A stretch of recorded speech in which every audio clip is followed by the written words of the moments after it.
Hello, everyone. Welcome to the show that just got a lot cooler because the comic book that it's about just got voiced by Johnny Young Bosch. That's right, everybody. You can go see the trailer for this issue. They released a trailer for this issue voiced by the amazing Johnny Young Bosch, who's also going to be Dante in Devil May Cry in 3 weeks. So lots coming from him. I'm very excited. Of course, we're talking about Rogue Sun, everyone. Rogue Sun, we're on the 25th issue now.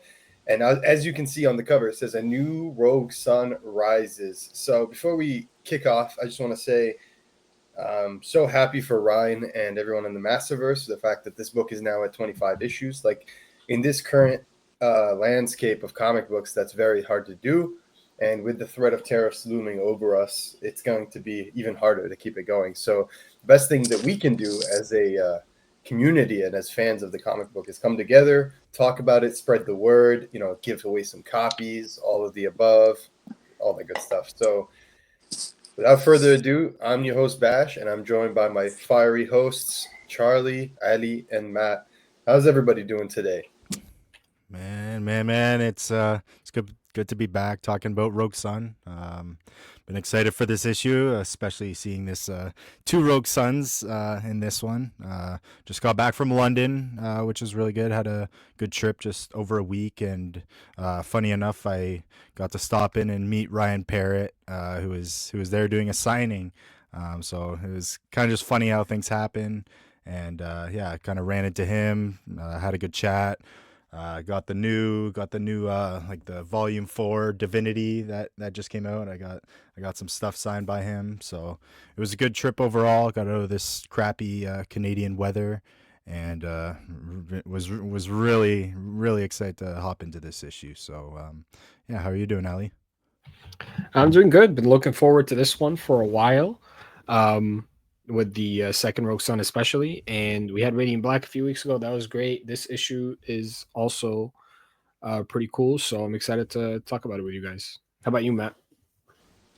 Good. I'm traveling myself. I'm just in Ghana right now, but I couldn't miss this. This was really fun to talk about. And we're in the rebuild era, and this is part 2, and we have a lot of cool threads out there, and there's a crossover coming up with the two, and I think kind of like laid seeds for that, and there's a lot to talk about, so I'm super pumped to get into it. Bash, what are you up to? Yeah, I mean, this week in particular is a great week for comics. There are so many good books out. I think I had like 15 books or something like that this week. Yeah, and Rogue Sun, of course, being one of the ones I was the most excited for. And I got to say, like, the banner's kind of growing on me. You can see the issues in the back there. I think it looks better with this cover because the color palette kind of complements it. There's like a sweet contrast, so it makes the cover pop even more somehow. I do think the cover A by Stefano Simeone is incredible, like genuinely incredible cover. There's a lot of details. You can see the weapons that they're holding. I love it. One of my favorite covers of the whole, one of my favorite A covers of the whole run. I did pick up the incentive, but I purchased it online, so it's in my hold box. I was very happy to be able to get that. And if anyone's curious and they want to get one, I think Midtown has them for like $30 US. Oh, nice. I don't buy from Midtown anymore, but if you want that, that's probably the cheapest place you can find them. They're really hard to find. That is a sweet cover. It reminds me of Simeone did like Massiveverse, and the whole thing was like unfalling, or so much of it was unfalling. That's so much of that, and it's super dynamic. I dig it too. It is one of the best. Yeah, sure. So the ratio is a homage to Detective Comics 38, which is the first appearance of Dick Grayson Robin. Really nice cover. I was very happy to find it. And then in a week or two, we have the FOC for 26 coming up. And as you know, there is the ratio for that one is the homage to the Superman Spider-Man crossover cover, which is amazing. The Radiant Black number 31 125 incentive was really hard to find. Like we were talking about that on the Discord. There's like none. There's 2 on eBay for like 90 Canadian, and with shipping and everything comes to like over $100. So I'm not paying that much for a 125, but it is, there are going to be rare. And people are already talking about the Jock 125 for issue 32 of Radiant Black. That one's already like, there's 0 on eBay. Zero. And if you look at Rogue Sun, like none. And if you look at Rogue Sun 26 125, there are 0 on eBay. Like there's none. They're already all gone. So good luck to everybody hunting the ratios from this point on, because we said before, the print runs are going to settle, meaning the book has found its audience, a consistent audience. Is there a potential for print counts going up and down? Of course, there always is. A milestone issue, a new big character, what have you, whatever have you. But for the most part, the print runs have settled, and of course, we're hoping with the start of the rebuild era that we can capture new readers. And I think this book, like Radiant Black, is a great starting on point. I do like that they did the previously on the first page. So yeah, let's talk about it, guys. Rogue Sun 25. We've got creative team, 2 writers. We've got co-creator and writer Ryan Parrott working with co-writer Nick Cotton. We've got Abel on the artwork with Natalia Marques on the colors, and of course the indestructible Becca Carey doing the letters. I do want to say I found some interesting things with the lettering, but I wasn't sure if it's like a print issue or if it's a style, it's a technique thing. But we'll get to that. So let's read the previously. Previously in Rogue Sun. It's been a minute, everyone. So we caught up. So it's been since the end of 2024. When Dylan's absent father, Marcus, was killed, Dylan learned that his father was the superhero Rogue Sun and that he'd inherited the mantle. But when he tapped into the power of the Sunstone, Dylan discovered that he could see the ghost of his father and that the two will have to learn to work together to have any chance of stopping the supernatural threats coming for New Orleans. Dylan and Marcus discovered that Marcus's killer was Gwen, Dylan's mother and Marcus's ex-wife, working as an agent of Morningstar, an extra-dimensional entity who makes deals for power in exchange for carrying out his wishes. Dylan managed to defeat her by unlocking the power of the Blackfire, taking her to be imprisoned in a diamond at Perrine Jewelry, a prison for the supernatural. Dylan's half-siblings, Ori and Brock, summoned the ghost of Caleb, a rogue son from the 1300s from the Sunstone. At first, he was helpful. He soon betrayed Dylan, taking control of his body and banishing Dylan into the Sunstone. Eventually, Dylan escaped, and with Ari, wielding the soul-draining powers of Demonica, defeated Caleb seemingly for good. But while Dylan teamed up with Divinity, an agent of a supernatural force known as the Perfection, Ori found herself following a disembodied voice as the ghost of Caleb led her to a second Sunstone. Boom, boom, boom. 2 Sunstones. So yeah, pick up in Crescent City Connection in New Orleans, and there's a nice little surprise on the first page because as we can see, they're fighting off the edge of the bridge, like almost near the ocean water. And there's $100 bills just flying everywhere. Dylan's having like an internal moral test moment where he's like, what if I just grab like a couple of these bills? I mean, they're floating up in the air. Who's to say? And that's where Marcus is just like, nope, no. I don't know. I'm with Dylan on this one. This one he's lost anyways. Might as well grab a couple hundred at least. Yeah. But here's the interesting part. Let me just say this. The guys that are robbing or that are doing the heist are wearing Radiant Black masks that have no like round part at the top. Yeah. And it just reminded me of like when Kid Flash like changed to the non like where his hair is coming out of the top. Yeah. Hey, it's like kind of ridiculous. That's so funny. Yeah.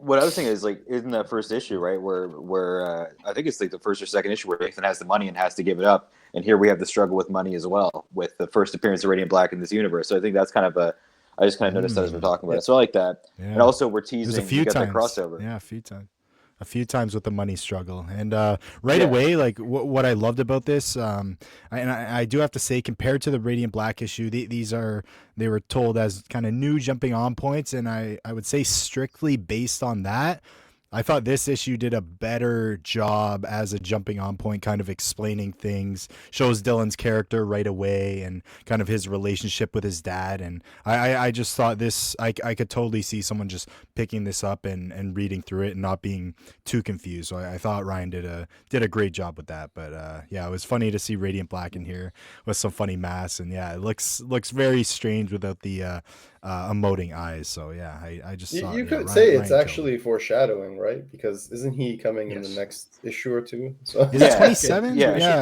I think it's 27, right? 27. Yeah, I believe it's 27. So yeah, that was really good, and yeah, he has a very, very good fight. I think it was in this first page, Bash. You mentioned kind of this lettering thing. I'm not sure if you So if you look at the let me see if I'm not going to pull up the image, but we'll talk about it.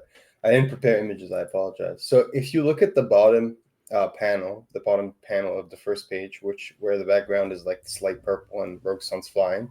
There's 3 speech bubbles. There's the 2 for Dylan and the 1 for Marcus in between the 2. But if you look at, and it's more prominent on the print, but it also shows up on the digital for me. But if you look at the way that it's lettered, like the letters are all fine with the standard like comic book like bolding of certain letters to emphasize, you know, the meaning, to get the meaning across, to emphasize that this is important. But then you look at the second word balloon from Dylan, all on the way down, all on the bottom, and it looks like kind of dirty. Like, and I mean, like it's almost like it's like not rendered correctly. So it looks like it's bolder, and there's a little bit of graininess, and it definitely looks darker. So I was just curious, like, if that was a printing error, if that just came out wrong, or something, because it just doesn't feel like it fits with everything else. Like it's the only. It's like either this one and maybe one other one. Error, why would it show in the digital? Yeah. You know what I mean? That's what I'm saying. Yeah. I blame Ghost Dad. It's just weird. No, I don't know. It is weird. Hey, it might be intentional too, because he's like frustrating or yelling or whatever. But you know what I think happened? I think they forgot to unbolden all the words that aren't Ghost Dad. Like that's what I think happened. I think they're not supposed to be bold, because every other sentence and every other speech balloon in this issue doesn't have that. And they pick specific words in other versions of it, to highlight. Mm-hmm. Yeah, that's a good catch. Yeah. It's a very good catch, and the first thing we've been able to catch from easily over 100 issues from Becca Carey. So I don't know if this was Becca Carey. I mean, I'm not even upset about it. Yeah, no, for sure. But no, it was kind of interesting though. Yeah, which is cool. But yeah, definitely didn't ruin this awesome fight. Oh no, not at all. I'm just curious if it's like deliberate or not. I feel like it's not, but I'm just curious. Yeah, that's fair. Yeah, interesting. Yeah, so page 2, we see that the heist takes an interesting turn. I mean, both like the truck literally takes a turn, but then the heist itself takes a turn, because as Marcus is commenting over the fact that, Dylan, this is beneath Dylan. He's supposed to be dealing with supernatural threats, people with superpowers, and these are just an ordinary people. He should have let the cops deal with it. And you see the beginning, or not the beginning, but really the continuation of this friction between them. It's kind of taken on a new form, because in the past it was about like just being a teenager. Now it's more about his self-worth in terms of like, does this person actually care for me? Why did he give it to me? What does this legacy mean? Like in terms of me being a legacy. Yeah. You're right. And it gets a little spicier later on once we have Mr. Abernathy show up again. Yeah. I definitely liked how like it really did remind me of the early issues of Rogue Sun in many ways, but it's an evolved version where he's definitely trying to figure out why he's Rogue Sun and like his purpose for becoming Rogue Sun. But yeah, we'll get to. There's kind of like the overarching theme. Yeah, there's a big fork kind of thrown into that, and he's got to rethink kind of everything. He knew his dad, like he always had kind of clashes with his dad, but it even gets a little more interesting this issue for sure. But yeah, there's a lot more definitely purpose. Not mingling. Yeah, later on, 100%. Yeah, and I like it because he's kind of a bully, but like we get a lot more of his motivation. I do think it is getting a little long in the tooth with fights of like, all right, I'm gonna go on my dad. Okay, maybe my dad has something to offer, and I win the fight. Like I do think that is happening a lot, and it's not ruining the series by any means, but it is something I've noticed. The dynamics are still fresh in a lot of ways, and there's still interesting developments. But I have noticed that a lot, where like he gets his ass kicked, and then oh yeah, I can make nunchucks. My dad taught me, and then no. Anyways. Just noting that, but still, we're moving into Ari, and I think it's interesting that there's 2 sunstones. Like, is that not dark magic or something? Could that perhaps be like? Well, there's not a stone per se. It's the she absorbed his energy, and it's Kayla's burning energy? her like cells or whatever. Yeah, and that's how she can channel that power. So it's like she said, she called it like a supernatural hangover or something. Like that she made a joke that's like hangover, food poisoning, or food poisoning or whatever. Yeah. Natural food poisoning. So that's interesting for sure. I do like seeing, like, even if it's very minor, I like seeing Abel draw like the Radiant Black helmet. It's cool to see someone else's take on it. Yeah, that's a good point. Yeah, I thought it was just really cool. Like, it's not something you would expect. I thought that was a fun little surprise, a good way to let the readers know that if you like this book and you don't know about Radiant Black, you can go check out that book. So that was really cool. I do want to say though, the interesting part here, morality wise, and this is continuing on what Matt was talking about with the clashing of the Ideals. two. Yeah, exactly. So when he pulls out, so there were two guys that he initially beats up during this heist. They're both taken care of. He's pulling out the last guy. Yeah. It turns out that the last guy is someone he knows because as the radiant black fake helmet slips off, because there's no way they paid $700 for that. I'm telling you right now. as that slipped off, that's 3D printed for sure, like the ones in this comic. As they slipped off, we have a weird moment because Dylan actually recognizes this person, presumably from school. His name is Gavin, and he looks like just a little kid, normal kid. I mean, not a little kid, like a teenager, like a normal teenage kid. And so Dylan's like, what the hell? He's thinking like, what? And that's where Marcus says, wait, you know this kid? And he's just like, go get out of here. And that's where Gavin's kind of surprised, like, wait, what? You're letting me go? And he's just like, you better go now or else like I'm gonna But he says another word, I'm gonna toss you off the bridge. Yeah, so he's gone. He feels a little bad for him. I think that's a little bit also of Dylan kind of recognizing he himself made mistakes in the past and that he doesn't want to be always connected to those mistakes. Like you can grow past them, you can learn from your mistakes, and I think that's a bit of that wishful thinking here. We'll see if this will come back to bite him in the ass. If this was Black, I would say 100% he's going to come back and bite him in the ass. But if it's Rogue Sun, I feel like let's see. It'll be interesting. It could be a Marcus was right moment. It could be a Dylan was right moment. But Dylan uses that to almost flaunt to his dad that he is the better Rogue Son because he can see that in people, which he can't. He says it as he's flying away, right? Is Dylan perhaps the fuckboy whisperer, and he knows that like they're on the same wavelength of like kind of degenerate, where like there's like game recognizes game, honor among thieves. Like later on, maybe there's a fight with Morningstar. Maybe this guy gets some powers or something, and maybe saves him. Or I could see him screwing him over. Either way, who knows? I think that it's an interesting element, and I like that he stood on his own and let him go because. Hey, what if I send him to prison? It's not. Yeah, sure, it was kind of a shitty thing that he did, but hey, first one's free. Maybe like this guy's a young kid. I know him from school. And maybe if I let him go, he might change as opposed to going to juvie or wherever where he might become even more of a criminal or more hardened. So who knows? Marcus has no remorse. He was like, you should have taken him to jail, beat him up, and like strung him up with the other two because there's standards and values that you have to adhere to as a Rogue Son. But that's when he hits him with the line. This is Marcus saying, you became Rogue Son to show that you're better than me, right? This is your chance to prove it. And as Dylan's flying away, he says, that's my point, big guy. The way I see it, I just did. So I thought that was very interesting. And like, we all remember we've done this comparison several times with like Dinosaurus from Invincible and how, Invincible wants to really help Dinosaurus, and he sees a bit of his dad almost in Dinosaurus, seeing like his dad did all these horrible things, but he learned and he grew and he eventually changed, and he was like, maybe Dinosaurus is really just like struggling with this, but then we see that doesn't always go as planned. So I'm curious if this is going to be a Dinosaurus moment for Dylan, or if it's going to be like a genuine, like he gave someone a chance. Either way, it'd be cool. Either way, I feel like if Gavin came back and he was evil, I'm sure they'll do something good with it. But if Gavin came back and he was good, I'm sure they'll still do something cool with it. So either way, I hope we see Gavin again in some way, Plus, Dylan's young; he's still making mistakes, right? Like he hasn't really had the chance to like trust somebody like this. Like, hey, let me do something differently for once and see if it works out. Right? We'll see. I don't know. Could go either way, but I know it's gonna come back for sure because something like that doesn't happen and not come back in stories like these. Yeah. So. We shift to the Bell estate in the next page where we see Ori is just she's in the back in the garden in the woods. She's kind of just meditating, trying to. I guess for me, what I understood from it is like, she's meditating, but I think she's also trying to grapple with the new reality of having this like voice in her head that's constantly telling her to channel into this power, while at the same time having parts of Demonica's power. So I feel like she's being tugged in, like there's a tug of war internally, and they're trying to be like, do this, and she's just like, I'm just trying to like center myself, Yeah, this would be crazy annoying just seeing this guy. Like all the time, it seems like she can't control when he pops up, when he doesn't.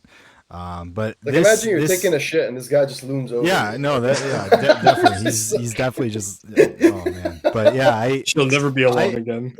Honestly, my biggest, and we do get her reason later, obviously for finally becoming Rogue Son, but I just part of me can't get past the fact that she would go through all these things knowing straight up Caleb's pure intentions and that he kind of wants to control her and what he wants to do. So yeah, part of me still kind of fighting with kind of that fact. I don't know. I need a if bit more anyone for a has motivation counterpoint for that. myself. I That's think fair. the way I agree with both of you. Like I agree. I think there needs to be more. But the way I understood it personally, was that she was always kind of being groomed to be the legacy.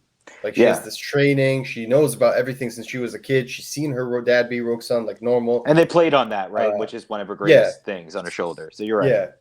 She's trained. Like she's not only groomed as in like they want her, but she's trained. She's literally like they were eyeing her. And then the reason, like, if you're this person and you're super skilled and you're super intelligent and you're like the first child and you're loved and you're like, you have this amazing family that's like, amazing maybe is a bit of a stretch, but you have this like powerful, rich family that has expectations of you, right? And then you see that they give it to some loser who is like the son of your like this other wife that you and she's even younger. She's even younger than Dylan, which is more and they never met. Yeah. She knew Marcus. Like Ori grew up with Marcus, even if he was a little bit detached because of his role as Rogue Sun. But Dylan didn't really know Marcus. Like he just abandoned them when he was a baby. So he gives it to this nobody and a questionable kid at best, right? Because he's a bit of a dick. He's a bit of a bully. Yeah, he has issues temperamentally. So I think what provokes her is that I don't think she really cares about the stone itself. I think she gets really upset when she hears is it Julie? Is that her name? Julie, the mom? Yeah, Juliet. Yeah, Juliet. Yeah, Juliet says, she says like I had like some say in who became Rogue Sun, and she was like, we looked at all the candidates, and trust me when I say like you were the best one. And I think that's the moment she changes her mind. Like even when Caleb, because she's like, fuck this bitch. Like I was literally groomed for this my whole life. Exactly. She's like, I was like, I'm the child. This dude just comes into my house. My mom is now paying for protecting. Yeah, she can protect herself, and she needs to prove that. I'm not saying the motivation was weak, but it just felt really quick, especially with Caleb there, where it's just like you should be hesitant to give any extra power to somebody that you know was craving a Rogue Sun mantle so that they could unleash. But again, they're naive, and she has a bit of Damien in her. Do you know how like the beginning of Damien? Both the kids like, do. I'm the heir. I am the heir. It's like, oh, you think you're Batman? It's like, I am the heir. Like, I am entitled to this. This is my destiny. She's what, like 15? like, how old is she? Because she can't be that. Like, I think she's the same age. Because did Marcus just have the one kid, and then how? Because I guess not. So then he was with Julia. Yeah, he wasn't with Julia, and then went back after. And that is Marcus's. Well, I think Caleb kind of touches on that too, and I think it could also be applied to Julia, where he says he wouldn't let someone harm a hair on you or something like that. They both bring that up. Yeah, that was a really good. Yeah, that was a really good line where Caleb basically says the world will need a Rogue Sun who is selfless, a mercenary who has trained their entire life basically preparing for this. And then she says, oh, like my father chose Dylan, and then he says your father would have the world crumble basically rather than endangering a hair on your head. He says when he looked at you, all he saw was his heart walking around on the outside. Right? He says, So it's like, so he's saying like her father, Marcus sees a lot of himself in her in some ways, and maybe the best parts. And but to me, that implies he doesn't give a shit about Dylan, right? Which is but that's what Dylan says. That's what Dylan says to him at the end. He's like, you gave it to me because you didn't want to harm the kids that you actually cared about. You didn't want him to go after your real wife. You didn't have a problem with him going after my mom or me. You just didn't want him to go after your precious family. So really, it's like a target. That's what it is. Yeah. He's like, put the target on me because you couldn't bear to put it on her. Yeah. And maybe he knew Dylan could handle it. Like, hey, I bailed on my son. Here's one thing that I left him with nothing. Here's something. Although we learned he didn't. He left him with something else later on. But I do think that also the thing about Ori is like we don't know for sure Caleb's going to be able to like corrupt her, right? Like she has really strong resilience, so maybe she can withstand. That is true. Maybe she's counting on that. What he said about her, he says, "I've seen what you're capable of, and I believe in the end you could eclipse us all." That's what he says to her. Yeah. That's fair. I just feel like she's seen what Dylan just went through, so I don't know. I'm sure we'll get a bit more on that, but other than that, we get the return of Mr. Abernathy. Massive character. Massive. What do you guys think about his The return? the Kathy of this corner of the The universe. Kathy, Yeah, Mr. that's I was Gotta gonna get say- New Orleans. It's the Abercathy, but anyways, it's cool that I do. I there's like this- him because he never smiles. This dude never yeah. smiles. He's Yeah. always straight face pissed in every single Crypt panel. He's Keeper ass guy here, but he was in the first issue, right? So it's very echoey. It's a new jumping on point. Here's the guy who gave us the Sunstone originally, and now he's got a new caveat to the story here, where there's like a trust fund or whatever for Dylan, but he has to give up being Rogue Son, yeah. which is weird. It's I didn't see this coming. I think this is a test. That's what I I didn't see think. this coming either. I don't think. I think this is a test. I really do. I think the test is to see if he's worthy, and he probably in his fucked up head thinks that. I mean, I do think there's a part of Marcus that's genuine in thinking that like I did this so long ago I don't even remember, but I think it's also part of a test because a true hero, and this is just my personal opinion, a true hero, even based on some of the rhetoric they've had throughout the issues of both Radiant Black and Rogue Son. A true hero has to want to be a hero for the sake of being a hero, not because you have superpowers and it's cool. You have to understand the responsibility that's on your shoulders. And I think his dad is doing this to test him to see if he really actually wants to be Rogue Son or if money is really like just the lure of like a good life is enough did Marcus to want like, to take him die? away.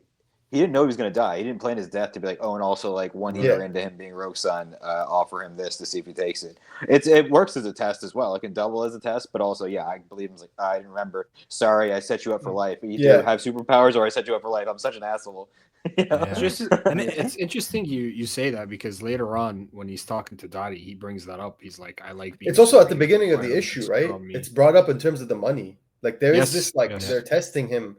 Yeah, I swear it's like a theme. It seems to be a theme in this issue where it's like they're testing him with these material things or with these other, even if it's immaterial, even if it's the thing that we'll talk about towards the end of the issue, which is on the last page. I think they're testing his standards as a Rogue Son, and it comes up in many ways. Even here, Mr. Abernathy's telling him like Rogue Sons operate on certain values and standards. Like they have these their standards. Like you just have to maintain. It's almost like someone telling him like if you're gonna be like a professional, whatever, you have to maintain this like level of standards because that's what we expect from you. And I was like, interesting. This seems to be a theme coming up a lot in this issue of like just like great power comes great responsibility, right? In a way, pretty much. right? That's what it is. Yeah, that's what it is. But it's like I think because he's a kid, they have to. Like his default as a teenager is like the hormones, everything is to just push back on everything. So I think they're really trying to see like, is he actually worthy? You know what I mean? Like, is he worthy? And then Ori stepping up is challenging that in a completely different way. And I think I'm curious if like this was always by design. Like, because like guys, think about it. In Radiant Black, we have two guys who have superpowers, and they're both sharing a mantle. And later on, they agree to share the mantle until the mantle itself decides it cannot be shared and it must be one. There's this mutual agreement. There's this like working together. Here we have the literal exact inverse of that. We have two people who want the mantle, but one of them is having like second thoughts and he's questioning. He's similar to Marshall in the sense where he's questioning if he's even like the right person for it. He's and still blood, a kid. and they're connected by blood, and they're less close too, which is another thing. Exactly. So it's very interesting to see that dynamic in this book, and I really love what Ryan and Abel and everyone and Nick and everyone's doing with it because it's a very different dynamic. Like, it's you know what that means, though. You know? Fire up the pole machine, Michael Pasuto. Let's get it. Oh yeah. That bro. If they do that twice, can you imagine? Like, but I will say. I love that Ori is like a character, and in both cases, they were both characters that have been there since the very beginning. Like they're not like Marshall was in issue 1 of Radiant Black, even though later he becomes Radiant Black. Like Ori was in issue 1 of Rogue Son, or issue 1 or 2 for sure. Like even though an issue in the very beginning. Yeah. So it's like you have like these characters who've always been there, and it's not random. It's not like they were like, let's like pick a name out of a hat and see who's gonna be. No, like Ori was always, like we said, groomed to be a Rogue Son. Like now that we know in this issue for the first time that there were candidates that they were considering, right? They were considering different people, Juliet and Marcus. I think that changes the story a lot. I think that makes it more interesting because there is this understanding that like the younger ones, one of them was always going to have to take the mantle. So I'm curious if it's going to be a question of like worthiness. Like, is it going to be like, is it going to be Ori's like, I'm the better Rogue Son, I deserve to be Rogue Son, and like Dylan's going to have to prove it, or is he like, I'm having second thoughts, maybe it is better if she becomes Rogue Sun. Then I can go be normal, Well, and then something will drag him back in. Not to like jump to the end of the book, but I think literally the last page of the issue kind of explains that. To me, Ari's motivation at this point is to prove not only Marcus and Juliet wrong, but also to prove to herself that she is worthy, that it was a mistake for them to pick Dylan. That feels like her motivation, because it's not like Caleb's going anywhere, whether she likes it or not, whether she's Rogue Sun or not. But it seems to me like she's doing this for herself. Dylan, on the other hand, has a completely different, and I don't want to say selfish, but maybe self-serving. I don't even think it's I think it's selfish in the sense that he's not being the best hero he can be by really thinking about everyone. I don't think it's selfish in all ways, because his dad is a very questionable person. Like, why would you trust this guy like that? I've been saying that the whole issue. I'm like, look, your dad has helped and shit like that. He never tells the whole truth. Exactly, and he's a very questionable person. Like, what is his reason for still being here? Have you ever thought about that? Like, why is he still in the book? Like, why does he feel so compelled to be? Like, is this his way to watch over his family in the afterlife? Yeah, be a Dylan on the outside and can kind of control and keep them safe without risking them. You know? Speaking of that, real quick, correct me if I'm wrong. He's not always there, right? Because he's not always there. He says you have to have the costume on for him to be able to show. Okay, but it looks so that's like why when he says at the end, Caleb's always there because he's in her DNA. Okay, yeah, he's in her DNA. That's why I'm saying like, she's pooping. He's gonna be standing right there, like, oh, don't forget to flush, you know. And that's why it seems like he should probably be able to take control of her pretty easily. If you're within someone's blood, I imagine, like if Magneto can control the iron, and if you're actually in the blood itself, like, I think you're. That's spell. We're gonna get Rogue Sun versus Rogue Sun. I imagine. Caleb is very interesting. I'm glad they kept him in the book because he's a very interesting character, and I think there's a lot more to him. Like, I think there's gonna be a lot more there with Caleb. But for me, what's really curious to me, and let's move on forward in the book. So yeah, basically we talked about Abernathy's here just to tell Dylan that he's going to turn 18 in a few weeks, and that part of that is that there was a trust fund established by his father left in him, and that currently he's living under the tutelage, the funding of the Bells, of Mrs. Bell. She's been happy to provide him with everything, but when he turns 18, he's going to be an adult and he's going to have to provide for himself. So. I'm very I like that part a lot. I will say the only thing that I found very interesting is like, that line where he says, Rogue Sun must be held to a certain standard, Mr. Siegel. You've made significant strides, but 24 civilians have lost their lives. Parrying jewelry was destroyed, and Morningstar's incursions continue unabated. You've created more villains than you thwarted. That's a funny You created more villains. Ryan, you've created the most villains. You created more villains than you've thwarted, and your mother, Gwen Siegel, was directly responsible for the murder of my client. This guy does not fuck around. Like, he's just really like, and then he doesn't. Do you guys think there's anything like? Does Abernathy, is he just a dude who gives wills, or like, who is this guy? Like, why is he? Yeah, like that. I feel like he's gonna be more than he lets on to, but maybe that's just a Kathy theory. But yeah, no, I love this test for Dylan, honestly, because like they're throwing a lot of money at him and they're kind of just giving him an out from Rogue Sun, to live his life. But to be honest, I think for Dylan, he never to me seems like someone who's like money hungry or even wants that. Like, the only way he wants to quit being Rogue Sun is, I think, to spite his dad.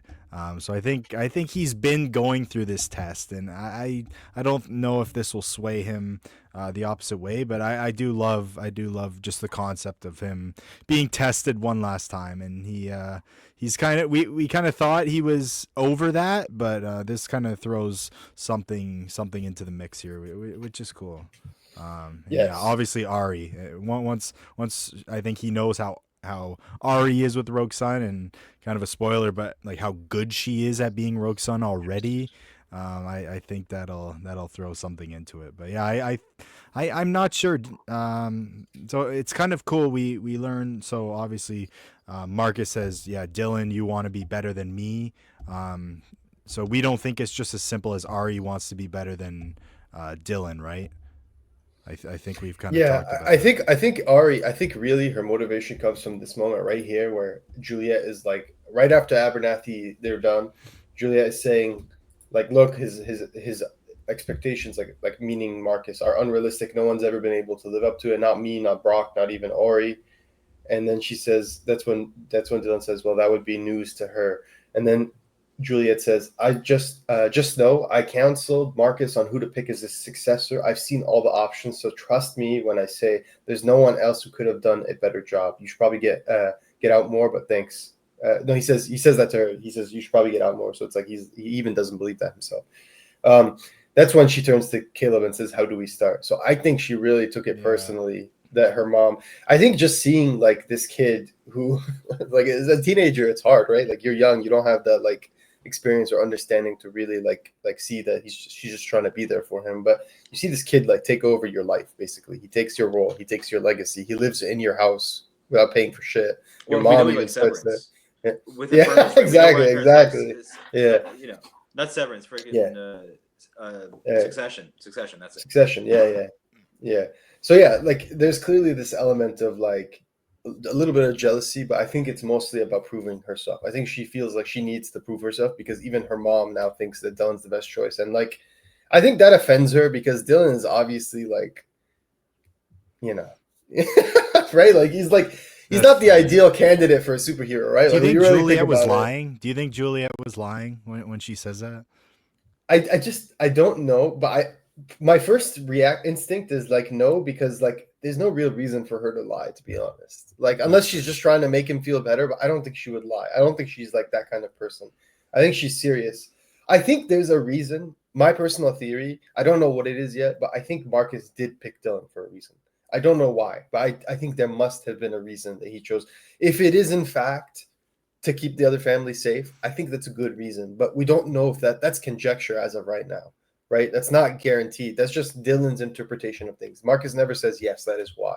He just looks down. He's sad. So it could be trying to protect him from a certain reveal. There could be many things, right? I just want to say that it is interesting that Morningstar's powers are corrupting people by offering them power. And that's the very thing that Caleb's been trying to do this whole issue. I do think that's very interesting. I think there's something very interesting about that, about the fact that Morningstar offers all these people powers, and it's always green motif, right? They eat something green, they bake something green, they burn something green, whatever. Now, Caleb's obviously not green, but what I'm trying to say is we really don't know much about Caleb. Is he an agent of Morningstar? Are he and Morningstar like different knights of the round table, and they had a falling out, and now like he wants to go rebel against him? Or maybe he's just like, he has his own twisted sense of justice, and that involves like just rebelling against Morningstar for whatever reason. But either way, I think there's a lot of very interesting themes that are connecting now that are across multiple characters they're really cool. Like I'm really curious now, like, like what is this about power, about like giving people power and corrupting them with that power? And we've not just seen it with these people. We've seen it with Divinity. We've seen it with Dottie. Like it seems to be a theme. All these players in the supernatural corners are wrestling with giving power, but coming at a cost, right? So I'm very intrigued by that theme of this book. Whereas like there were similar themes in Radiant Black with like the Radiance being about free will more so, and programming and things like that. And then we saw that in different ways. Here, I find it very fascinating that it's about power corrupting others. You know, the saying like absolute power corrupts, like absolutely. And here, but we haven't really seen Dylan get corrupted by the mantle of the Rogue Sun. I don't think. I think if anything, it's made him. We do know Marcus though. Like I think it was Radiant Black or no, it was Rogue Sun 18. Like he kind of that big secret. He said if I told Dylan this, like he would hate me forever. We know all this guilt. We know all this guilt he's carrying. So I think that would be a pretty good. Do you think the secret is that the power of the Rogue Sun comes from Morningstar? Because I think it's definitely connected. I don't know if that is the secret, but that I could definitely see that being the case for sure. Yeah, and also we I guess shouldn't be a surprise at this point, but we get a new villain. Get a new villain in this. New powers, different powers. I'm just shocked how many you can write in one story and still kind of have original looks and powers, and Ryan just keeps on doing it. But I love this dude, Coleman Hayes, I think Hines, and he's here getting tempted. He's just broke down on his luck, and this really did remind me of like, what if Nathan were here in this situation, like down all this money and a green bug flew in offering all this money. Like this could legitimately be like, what if Radiant Black gone bad kind of guy. This guy doesn't. This guy seems to be recommended by Suave, right? Like the Suave comes up a lot. He's saying Suave simply meant you would never be alone again. So I'm curious, like, when's the last time we've seen Suave? Yeah, long time ago. Long time ago. Yeah. So, like around the first like 6-7 issues like that. You barely get to see him here too. Yeah. Barely. Yeah, you barely see him. You see it in one panel. He's mentioned like three times, but when you see him, it's the back of him in one panel. So I'm very curious. I'm very excited because I'm like, does like freaking Morningstar have like a legion of like just like all these villains that he wants to like unleash? And I will say, I love that Coleman is like just a regular dude. Like he looks like a regular dude that's down on his luck. He doesn't look like some, he looks like a very normal person. I like that. I like that he's relating to this whole thing in a different way. But and I like that he questions the power at first because he's like, why don't you just give me money? Like, why don't you just give me the money like I had before? And that's good enough for me. So he even has doubt. I love Morningstar's answers. Like, I'm not a genie. I can't just give you money. Yeah, so that was great. I do love the greens in this issue. There's a lot of like greens and purples and pinks in this issue. So it's a really cool color palette. I love that. It reminds me almost of the cover. Yeah, there's like very, very nice colors in this one. I miss seeing the pink lettering, the pink balloons with the white lettering. It's such a nice combination. It always just reminds me of Morningstar. I will say, like, he quickly obviously changes his mind. There's this like visceral scene of him chewing the bug and his face changing. It makes him even like, I guess we'll get to it when we get there, but now we go back to pairing jewelry where for the first time in a while, Dylan and Dottie are catching up. And, he's been talking to other people about this whole thing. I guess people who can relate in some way or have known Marcus so that they can give their 2 cents. And that's what he says, like, he gave me this. Why did he do this? And then she says, what did Marcus have to say about all this? And that's why he says, I haven't spoken to him yet, but he's not the reason I'm doing any of this. And that's where I was like, first time I was like, exclamation mark, that's interesting. And it'll expand later in the issue. But that's where she says, Dottie says that his mom, like his actual mom, Gwen, has been trying to talk to him every single day since she was put into jail, that she wants to speak to him. And she has the necklace in her hand. And that's where he's just like, no, I'm not ready yet. I don't want to do it. So we can see that he's hesitant to do it for obvious reasons. But I thought in the next page, when he says like, like she's trying to say, she says, it's interesting. She says, when you quit being Rogue Sun, you'll have to find a new hobby. So she says it almost like she already knows. I'm not saying she does know. I obviously don't think she's clairvoyant, but I'm saying she obviously thinks not so much of Dylan.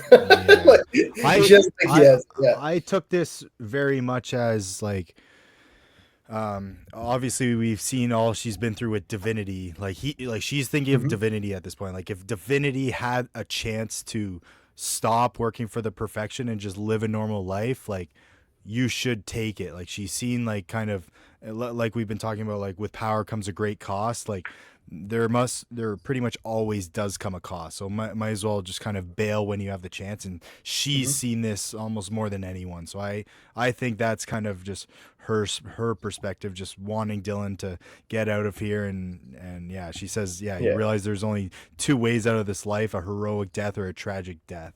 And she's seen plenty. I love that she slaps him though. Yeah, because he's such an idiot. He's talking about how like, oh, I have superpowers. I look cool. Flying is cool. And she's fucking slaps him. She's like, you idiot. Like, there's only 2 ways you escape. It's like the mafia. There's 2 ways you get out of life. Like, I really liked her. I liked her perspective, and I do think it does make a lot of sense. But I think Dylan's ego won't let him do that so much. But yeah, no, it was nice seeing Dottie in here. And yeah, he just flies off, and we're at the next crime scene here. Do we have a name for this new villain yet? Has it been in? I don't believe so. What is it? Noxious. Oh, Noxious? Okay. Noxious. Is Yeah. it set in here, or you just know? No, remember they showed us his design and the stream. Oh, that okay, they yeah, did there, earlier. there, yeah. Noxious. Okay, Yeah. Noxious. Which makes sense okay. because like he has the gas, right? Yeah, I So, said the yeah, gas. Yeah. yeah. Yeah, so Yeah, that's cool, Noxious, yeah, the first appearance of Noxious in this book, I do love as he's spraying the gas that they're like literally melting. I thought that was so Yeah. cool. Like these people are literally like atrophying. It's they're like This decaying. dude's a It's cool. skeleton behind him, like Yeah. leaning against the Yeah. car there. But yeah, no, he's a pretty menacing looking villain. He yeah, his design looks cool as It's hell, and sick. he's just Yeah, it's sick. he's just going after the people who I guess he owes money, and it's cool. It gets to a point where they say, "We'll give you anything you want, like don't worry about the debts or anything." And I think it's too late for at this point where Morningstar is just kind of taken over him, and he just He's Yeah. corrupt. he He has doesn't a care. I don't Luigi want anything vibe from to you. him, no? Yes. Yeah, he's like he's trying to kill my these God. rich people because they don't care about what they do to poor people. He literally says Yeah. to the board member, he says, "I'll take you down all the way to the bone. You are in the business of spending lives. Just Yeah. add them to your expenses as you feed and drain and bleed all those in your care until there's nothing left." So it seems like he has these Luigi vibes. He's trying to kill this board member of a rich company, and that's what the guy tells him, like, I'll give you anything you want, I'm just a board member. And I like what he says. A single raindrop never thinks they're responsible for the flood. You are just the first of many. He's just like, bro, I don't give a shit. So the gas mask is really cool. That's where Dylan shows up now again with his weapon. He says, this is a vape free zone, which I thought was hilarious. And that's where he said he was warned. Noxious was warned that the Knight, as in Rogue Sun, might try to intervene. Obviously, that's probably Suave and Morningstar telling him. So that's when they go about their fight, and we see that like Noxious is no slouch. He's a pretty strong guy, even if he's still getting used to his powers. So they have a really epic battle. It's great, green and orange everywhere. After a while, Rogue Sun manages to. I mean, it's a pretty equal fight. No one's really winning. He's kind of getting distracted. Dylan is distracted though. Yeah, Dylan is very distracted, arguing with his dad the whole time. Yeah, but that's when arguing a with his second, dad. a wild Rogue Sun appears, right? Yes. Yep. Just flies in. I was like, okay, this is really cool, but I do appreciate that even though Ori looks really confident, because obviously we know it's Ori, she looks really confident. She looks like she's going in head first. She feels pretty confident. She looks competent. I do appreciate that, like, even she makes mistakes, and he was like, oh, you left yourself open to a counterattack. But I also appreciate that Caleb's advice is very different. He's more of like a literal like gladiator. Like he's thinking like a warrior. You know what I mean? He's thinking like you're in this like Coliseum, right? Like this is how you have to anticipate your opponent's attacks. You can't fight them if you don't know what they can do, blah, blah. So he's already very different than Marcus, and I really appreciate that. I think that's really cool. It really shows how they're different Rogue Sons when they were Rogue Sun. And yeah, so the battle, she manages to take she managed to weaken Noxious, during which Dylan comes back and finishes him off with the Black Fire, which was amazing. First time we've seen the Black Fire in a while again, so that was really cool. And then they have a conversation, right? He says, "Hey, Mrs. Me," which I thought was so funny. He says, don't even think about moving. I want to talk to you, blah, blah, blah. That's when we found out that Noxious actually got away through the sewers. He jumped into the sewers and escaped. That's where we see Suave carrying him off. So like Suave, barely from the back. Yeah. If it wasn't for the shiny head and the sword. Yeah, you could tell. Yeah, so he says, and then he says, "I failed, Suave." That's what he says to him. So, and then I love the line Suave says to him. I think it's so funny. He's like, "It's all right. If anyone knows that Rome didn't fall in a day, it's Morningstar." He's almost like saying, like, "Look, we've all fucked up." Like we've all. I took it as the fall of Rome was Morningstar. Like he caused the fall of Rome. He's that old of an entity. Yeah, and I really do love how they get this part of the way very quick. I thought maybe Ori was going to try to hide Rogue Sun from Dylan. They were going to have all this back and forth, but they do meet up right after the fight, and she just reveals it right away. She says, let's get this over with. Hi, Dylan. It's me. And man, her suit, like, it just looks just enough different It's super badass. She's got the shoulder pads. Her helmet's a little different shape, kind of the opening too. But yeah, I love her costume a lot, and obviously Dylan's pretty surprised here. And Darker. Dylan's is colored darker, like it's just jet yes, black. it is darker. It is darker. Hers is Hers is kind more of metallic silver. or silver. Yeah. She's kind of Yeah. she kind of has not a skirt, but kind of the skirt-ish kind of design. Yeah. It's cool as hell. Very And, cool. Yeah, Dylan knows right away. He says you're working with Caleb, and because I guess there's no other way to do this really. Like there's not two sunstones. Well, Caleb kind of made one last issue for Ari, but it's interesting. Like he calls her out and she just leaves. I mean, I get we're where not he's doing coming this from. here, which is fine. Yeah, I get where he's coming from. I'd be pissed. 100%. Yeah. 100%. Without really any warning or anything, but I guess, have they known that like Caleb's kind of just been attached to Ari this whole time, or no? I guess that was just. I'm not sure Blue- anyone knows. I mean, other I think than it was Dylan, just because- Ari. I think she was kind of hiding it. Yeah, I think so because even like I feel like if Marcus knew, he would freak out. Like he would be like, "No, we gotta do something about that. Yeah, we gotta get it out of her. She can't be Rogue Sun." Instead, he's just like kind of entertained by the fact that a teenager just told Dylan off and like just left, and which is like obviously what Dylan always does to Marcus. Mm-hmm. But that's when he tells him, he's like, "Look, I gave you the stone. I wanted you to be Rogue Sun." But that's when he says, "Yeah, you did, and for a long time, I thought that was a really big deal to me. But my dad, the man who never gave me anything, left me the thing that he cared about most in the world. I mean, sure, your killer was still out there, and you didn't want to put the kids you actually loved in danger. He left me the last piece of him." So he says, "But surprise, you're only sticking around until you find someone better, like you did with me and my mom the first time." And then he says, "That's not true, Dylan." He says, "She warned me this would happen. She told me not to trust you, and I locked her up for it." And then he says, "I wrote those instructions before I knew you. How was I supposed to?" And that's when Dylan's just like, "I don't care." So he says, "If you want to take the trust, if you want to outtake the trust and go, like the trust fund, you've earned it, but only after figuring out this whole mess with Caleb." And he says, "Consider it my last request." And that's where Dylan says, "No, I want to walk home." And I thought at first that's kind of sus, but then we learn, okay, yeah, there's a reason he wanted to walk home. It's because he didn't want to put on the costume, so Marcus can't see what he's doing. And what he's doing is going back to Perry and jewelry to talk to his mom. On the last page, you see Gwen behind him, and he says that his real motivation, Dylan's real motivation, all along, was not only just to be. He said, "I started to be better than my dad." But he's like, the real reason I'm still doing it is to save my mom and to defeat Morningstar. So I thought that was pretty good. That's pretty good. I think that's a little heroic. Aspects of it are heroic. That's what I'm saying. I feel like you can't fully call it heroic and you can't call it selfish either. Like it's a little bit of both. It's self-serving and it's both. Like he wants to take the bad guy down, but not necessarily for the right reasons. Like that's the way I would think about it. Like he does want to do the right but thing. But it is a good reason. It might not be the right reason, but it's a good reason. Yeah, it's a good reason. Yeah, it's a good reason. But at the end of the day, it's not the altruistic like thing that a hero would be, right? Like a hero would do it for the sake of doing good, not necessarily because his mom's involved. Right.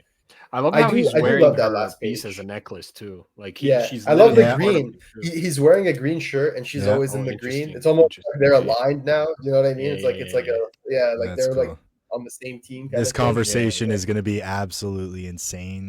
Next issue, I can't wait for. Also, one thing I did want to point out, and maybe we just haven't seen yet, but I was kind of surprised, like you were saying with Ari, like we were talking a bit about Ari and Marcus, like it didn't really seem like Marcus reacted whatsoever, like seeing Ari as Rogue Sun. Yes. Which I was a little surprised about. Maybe he knew, like maybe he knows this is going on without saying anything. But considering he doesn't want anything to happen to her, I was just I was kind of waiting for a reaction there from Marcus. I just thought that was kind of interesting. I agree with you. I think the only my speculation is that the only reason he hasn't reacted yet is because him and Dylan were in the middle of an argument where Dylan just shuts him down anyway, and it's clear that he's not going to listen. Fair. I also think because of the space left in the issue, they're probably going to do a lot of it in the next issue or two. I mean, it makes sense. The next issue we have like this story, and then the issue after that is when we get the Blood Moon back with Radiant Black crossing over. So I'll be very curious if that will like that they'll do one more issue where they're kind of talking about these things until they set up the next arc. So either way, I do agree with you, and I do hope that we see Marcus react properly to this, because I feel like he has thoughts, and I want to know what they are, because I feel like, okay, if the whole reason that you did what you did was to not get this to get Ori to be this person to take on the legacy, well, she just did. And not only is she doing that, but she's pissing off the kid that you left the stone with. So there's going to be and she's doing it with Caleb, someone who's exactly very questionable. Yeah, which I don't think he knows that, but I'm very curious as to why, like Charlie said, there should be a reaction as to like, but how did she do that, right? Like, how did she do that? Yeah. How? Like that's the first thing I would feel if I were Marcus, is like, what the hell? Like, how did she do that? Like, and maybe he got bits of it from their conversation with Dylan, but I think he still want to know more. And yeah, I think the moment, I'm not sure, it's not clear whether, it's clear Dylan knows Caleb is involved. It's not clear whether Marcus knows Caleb is involved. I mean, I guess he could have seen it because he was in the suit when they were talking. But I'm very curious to see what Marcus's reaction will be when he finds out Caleb is involved, because that's crazy. Very, yeah, definitely. Yeah, it's gonna be a crazy next issue. I'm curious how it's gonna lead into the crossover. And I'm also very curious to see when Rogue Sun's going to London, England, because obviously Ryan's there. He's getting some inspiration, so it'll have something to do with Caleb. That issue. Oh, wait, okay, what? Okay. What? I bet it'll have something to do with Caleb. Him going to London will have something to do with Caleb. Like, find his grave. Man, I think this guy just wanted to go see some plays while he was working, and maybe meet with some other pros. Could be that too. Could be that because like London, like why not, right? But I mean, here, how about this? You guys make a note. He said he was going to Paris too, so maybe they're going to Paris. So yeah, I think he's got a couple weeks left of his trip, but yeah. All right. So make a note of that, and then when he comes back to the States, we'll have him on for an interview, and we'll ask him that. We'll be like, did you go to London for professional reasons? Was it just like a better place to write? Like, we're curious if he feels comfortable sharing it, of course, but we'll ask him for sure. 100%. And yeah, you guys know we want to have Michael back. Or sorry, not Michael. We want Michael back on, obviously, but we want to have Ryan back on as well, because it's been a minute since we spoke to him. But yeah, overall, let's talk about this issue. Overall, I love that as well. Like, at the end, there's no like letters page for this issue. I don't know why it felt good not having a letters page. Like, I love that it just ended on this like super serious, super huge reveal, and it kind of just lets you kind of wrestle with it instead of just being like, oh, here's some more stuff. I'm not saying I don't want letter page. I want letter page. I'm just saying for this issue, it worked really well. Right. I thought it was great. Yeah, it felt. The credits are in the back for the physical, right? As well. Yes, and it says, and now it says Kyle Higgins is creative director, which wasn't there before. Ooh. Yeah. So I thought that was very cool addition. So overall, what do you guys think? I personally love this issue. I agree with Charlie. I think it's a really good like a jumping on point for readers, because unlike Radiant Black, which does deal with some of the baggage that could be a little confusing, like if someone says Catalyst War to someone who's never read the book, that's not going to mean anything to you. Right. And I feel like if you pick up 31, even though I think it's a great Radiant Black, I think it's a great jumping on point. I think some of the nuance of like the vote and everything will escape you just because it's moving on to different things. But I still think it's a great jumping on point. I think this was slightly better just because it has less baggage from previous arcs. So it's really easy just to go in and be like, oh, that makes sense. I thought both issues were incredible. I love this issue. I love that it just feels right that the return of Rogue Sun in the 25th issue is just kicking off with a new villain. Just like it feels like a staple of the book, right? Yeah. So, and the fact that there's a trailer for this issue with John Young Bosch voicing Dylan is like mind-blowing to me. Like I still haven't gotten over that because it's so cool. So I think Radiant Black comes out full force. Rogue Sun comes back in full force. It's such a good time to be a fan of the Massiveverse right now. Yeah, I've been living under a rock because I have not seen that trailer, and I'm excited to go watch that trailer right after this. But yeah, man, Ryan killed it with this new jumping on point. I echo everything you said. Just the way he wrote it, kind of set up or just kind of put out the basics of who each character was and their motivations. I thought was very well done. And man, it's just nice to have these Massiveverse books back. It doesn't feel like it was that long. I guess we had Vicarious and some stuff in between there, but yeah, it's beautiful to have Rogue Sun back, and can't wait. We're getting closer and closer to this Radiant Black Rogue Sun crossover. So yeah, it's an Dude, exciting I'm excited, time. man. Yeah, like very Suave's exciting coming time. back. Like there's big revelations dropped. There's just so many, like in typical Ryan Parrott fashion, there's so many different threads and moving pieces that are so fascinating and interesting, and I genuinely cannot wait to see where they I'm are curious if going. we're gonna get a gimmick issue soon. That's kind of on par. I can't wait. That would be great. Also, go get volume 4 of the Rogue Sun.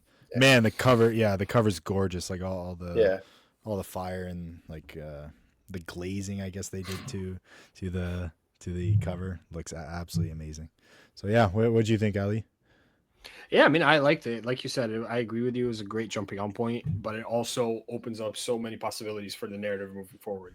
Mm-hmm. And it's going to be very cool and interesting to see where these characters go with their motivations moving forward. So it's looking good for Rogue Sun, guys. 100%. Yes. Loved it. I gave this a 4.5 out of 5 on League of Comic Geeks. I thought it was excellent. Easy 9 out of 10. Very, very, very much. I just love the book, and I think this goes without saying every episode, but we'll say it. It's always implied. The artwork by Abel is incredible. Like truly, like it doesn't miss a beat. It's just fantastic. This really feels like a different corner of the Massiveverse. Really feels like it has its own identity visually and in terms of the story. But also, Noxious's design is amazing. Like I was joking, I'm like in my head, I'm thinking like this Gen Z Mortal Kombat right here. That's what that's what it looks like, right? So I thought that was great. And here we'll end things before we go. End things off with what we'll do is we'll say when the Rogue Sun 26 is releasing. So Rogue Sun 26 on FOC within the next week or two. That's coming out April 16. So literally a little over like 34 days from now. Yeah. So like they are keeping the monthly schedule. That's amazing. And Rogue Sun 26 is that cover. So it says Radiant Black comes to New Orleans. Dylan and Marcus grapple with the identity of the new Rogue Sun, but that'll have to wait because a surprise visit from Chicago's finest brings brand new problems to Dino's door. And the cover is a gorgeous cover of Rogue Sun and Radiant Black together by Stefano Simeone. Wait, that was 26 you said, or 27? That's 26. Yeah, that's 26. So that's the next issue. We're getting crossover. Oh, shoot. Oh, cool. Okay. Yeah. Hell yeah. So and that one has the retro Marcelo Costa variant. Yes, which is the homaging Spider-Man, Superman crossover. I'm 100% going to get that. Like, it's stupid how much I want that cover. So, so guys, get in those orders. FOC hasn't passed yet. It's in the next week or two. So you still have time to put in your orders. Make sure you do that. Incentive is gorgeous. Please don't make the mistake I did of waiting till post FOC. And it's going to be harder to find unless you're like one of those like super confident. You're going to get it day one on Midtown. It's hard, man. People are sharks. They want everything fast. So I'm not going to leave it down to luck or chance. I'm going to pre-order the ratio. I'm very much looking forward to it. I love that cover. I love that what it's homaging. And finally, Matt actually posed a really good idea. Unfortunately, he disconnected because of some issues with the internet. He's currently traveling, so it was just nice of him to be able to join us for like most of this episode. We're not going to hold it against him that he disconnected for the rest. But I will say, Matt put this great idea in our private chat for the Discord. For the podcast, where he said, like, let's do a Patreon episode or just an episode in general about what an Image Rivals would look like. And I think that's a really good idea. I want to do that personally. So let us know below in the comments if you want to see us do a video about an Image Rivals, as in like it's not a real thing. Obviously, we're going to make up like this game. Like, what would that look like? What characters would we want to be in it? And obviously across all of Image, not just the Massiveverse. So if that's something that you guys think that you want to see, let us know. We're happy to do it because I think it sounds like a great idea and it sounds like something that could be a lot of fun. And obviously, we're going to put our boy Dylan in the come on. And like, can you imagine like in the same way that in like Devil May Cry, for example, he has all these different weapons that he can wield. Like Rogue Sun would have that. Like you just like all these different weapons that he could generate from the stone. That would be so cool. And the Blackfire, that would be the ultimate. The ultimate would be the Blackfire. 100%, that would be the ultimate. Yeah, so hell yeah, Rogue Sun is back, baby. Back bigger than before, with literally more Rogue Suns than before. Like the cover says, a new Rogue Sun rises and a brand new story arc. We'll be back next issue with the Radiant Black crossover with Rogue Sun, that's going to be huge. Yes, it's happened before in Supermassive. That's true. But never has Dylan met Marshall. That's something very important to consider. He's only met Marcus. He's never met Marshall. So that's huge. Anyway, anything else you guys want to add before we head out here? I don't think so. I think that's everything for me, at least. Yeah, Okay. I didn't know his next issue, so yeah, even more excited now. Now we're super giddy. I can't wait. Beautiful. Yeah, it's gonna be amazing. I can't wait. Yes. Anyways, we'll see you guys next time where Radiant Black and Rogue Sun are gonna be together, and the two podcasts are gonna cross over. Can't wait to chat with those guys. See you next time, everybody. Go Rogue.